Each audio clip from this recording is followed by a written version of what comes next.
Você quer contratar um funcionário, mas o custo dele registrado é muito alto. Então você decide fazer o quê? Um contrato de prestação de serviços. Hoje eu vou te ensinar técnicas para evitar que esse contrato seja desmascarado. Meu nome é Gabriela, eu sou advogada trabalhista empresarial e hoje eu vou te ensinar um pouquinho mais sobre o contrato de prestação de serviços. Para celebrar um bom contrato de prestação de serviços, é indispensável que a gente tente descaracterizar os requisitos da relação de emprego.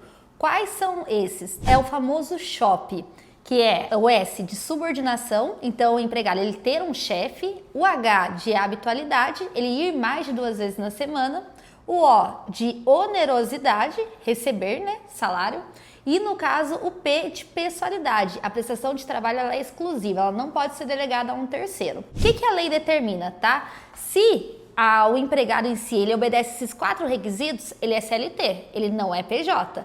Porém, se na ausência de um desses requisitos, a gente já pode enquadrar ele em outra relação de trabalho. Qual é a questão? Quando a gente elabora um contrato de prestação de serviços, o ideal é que nós tomemos muito cuidado com cada palavra a ser colocada lá. Por quê? Se é, por exemplo, um prestador de serviços, ele não tem salário fixo. Ele vai receber um percentual sobre os serviços prestados, mas não um valor fixo todo dia 30.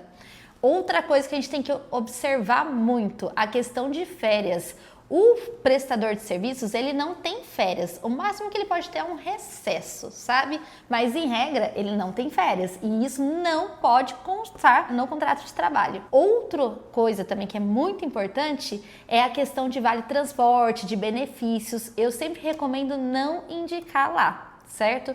Caso você, de fato, pague algum desses benefícios, a minha recomendação é que peça para o funcionário assine o recibinho, mas nunca entregue qualquer prova dessas para eles, porque senão a chance do ajuizamento de uma reclamação trabalhista é altíssima. Eu sempre falo para os meus clientes, não faz mal contratar PJ, a questão é contratar o PJ e tratá-lo como um CLT. Então assim, não adianta nada você dizer para o funcionário que ele é só um prestador de serviços, mas na hora exigir que ele siga a risca o que está na CLT. Então, por exemplo, se ele faltar, ele tem que apresentar um atestado. Isso é CLT. Se depois de 12 meses ele vai ter um mês de férias. Isso é CLT, não é PJ. O PJ, se ele se ausenta, o máximo que vai acontecer é ele não receber pelo dia. E acabou. A outra questão também que é muito importante, como eu já disse, é o salário fixo. Quem recebe um valor, por exemplo, de R$ 1.500 todo dia 30, isso é CLT. O prestador de serviço só recebe pelos serviços prestados. Uma dúvida também que meus clientes sempre me trazem, falam, doutora,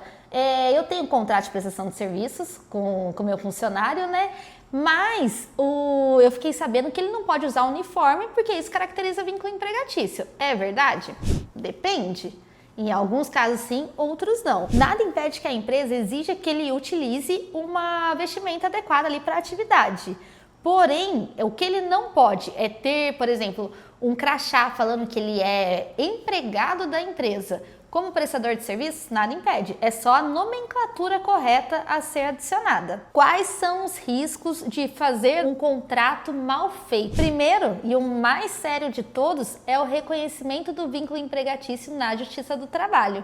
Tá? Se o empregado ele consegue comprovar na justiça que ele compreende todos os requisitos da relação de emprego, a empresa terá que pagar para ele todas as verbas rescisórias decorrentes do contrato de trabalho. Aí que tá a questão dos recibinhos que eu falei. Caso a gente faça o contrato, a gente siga tudo certinho, mas mesmo assim o empregado venha e ajuize um processo contra nós, é necessário a gente ter todos os comprovantes a nosso alcance, porque aí a gente consegue pedir a compensação do pagamento dessas verbas. Vocês gostaram dessa dica?